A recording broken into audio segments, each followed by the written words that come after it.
All right, let's dive into some of the simplest building blocks of spoken English conversation. Sounds good. We're going to be looking at greetings and farewells today, using an episode of Chat and Learn as our guide. Yeah, Chat and Learn. It's a pretty interesting podcast. It is.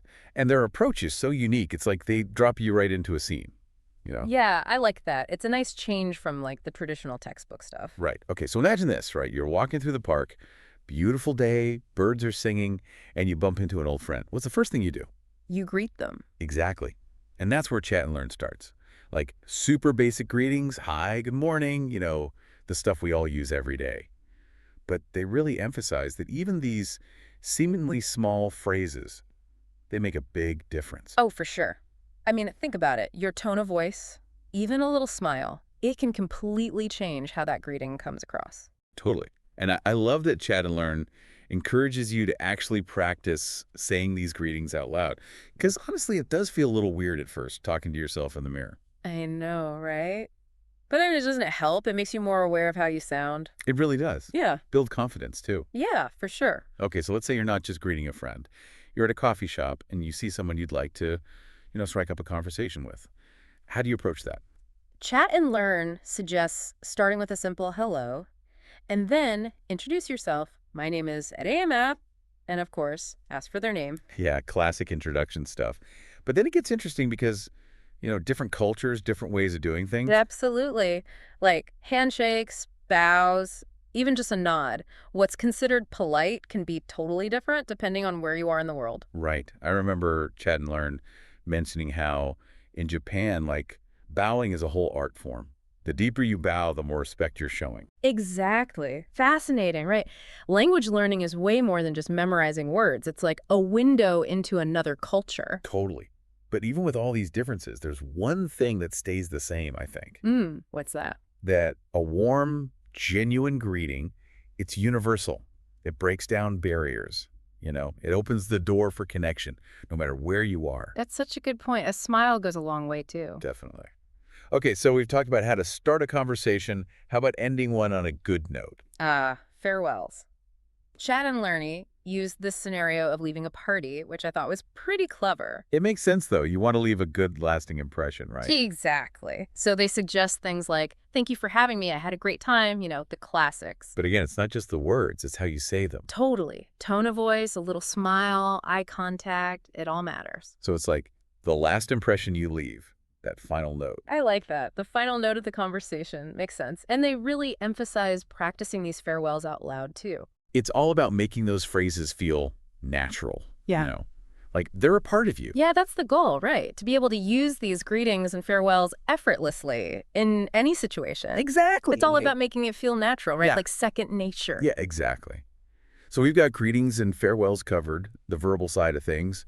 But I think what Chat and Learn does so well is highlighting the nonverbal cues, too. Right. Like they even gave tips on how to adjust your tone of voice and body language, to make it more formal or more casual, depending on who you're talking to. Oh, for sure. Like, I remember they talked about how a firm handshake and direct eye contact, it's good for professional situations. Yeah. But if you're with friends, more relaxed posture, maybe a smile. And it's amazing how those nonverbal cues can actually communicate so much, right? Even more than words sometimes. Right. Like, you can tell when someone's genuinely happy to see you or if they're just being polite, even if they say all the right things. It's like a secret language. Yeah, it is. And I love how Chat and Learn kind of breaks down that secret language. Makes you more aware of those little things you might not even realize you're doing. Totally. Makes you a better communicator overall. And what's interesting? It seems like a lot of those nonverbal cues are actually universal. Yeah, that's true. Like smiling, no matter where you are in the world, it's a sign of friendliness. And eye contact, right? In most cultures, it's a sign of respect. Of course, there are always exceptions, right? Cultural differences we need to be aware of. Oh, definitely.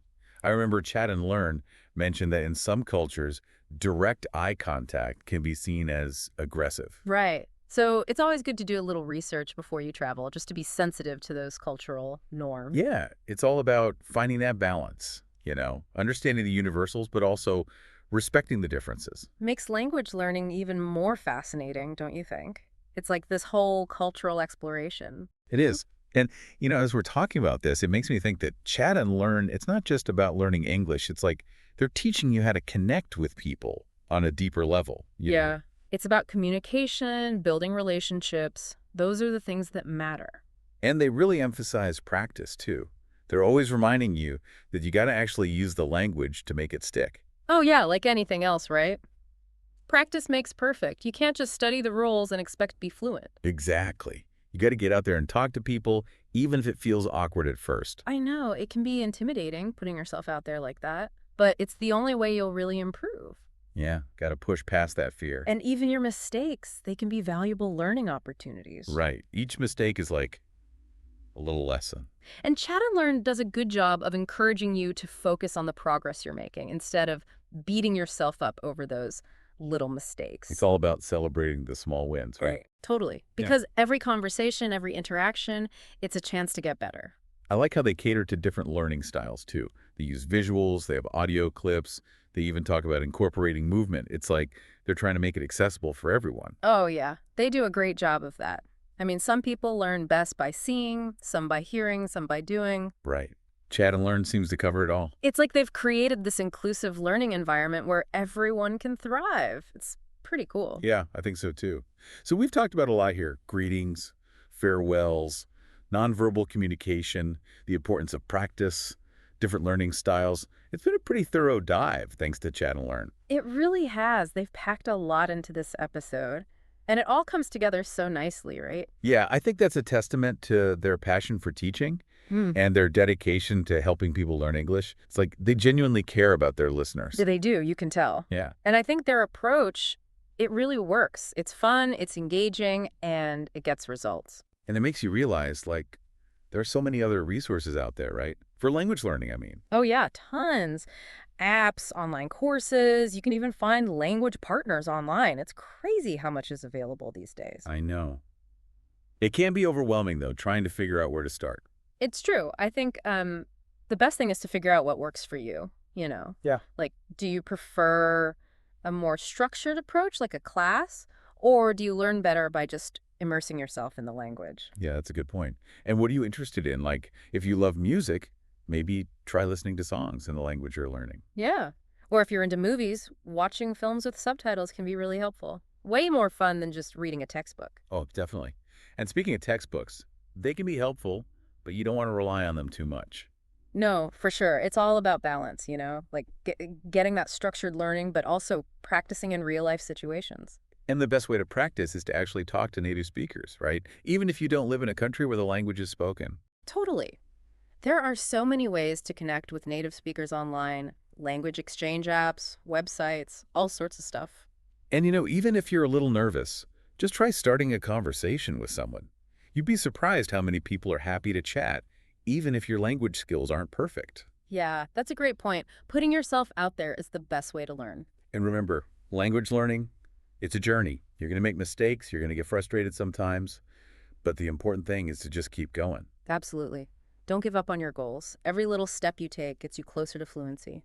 So to wrap things up, let's take what we've learned from Chat and Learn and put it into practice. Start a conversation with someone new. Try using a new greeting or farewell. Pay attention to your body language. And celebrate those small victories along the way. Yes, definitely. So keep those conversations flowing, keep learning, and keep exploring the amazing world of language. Until next time, take care. See ya.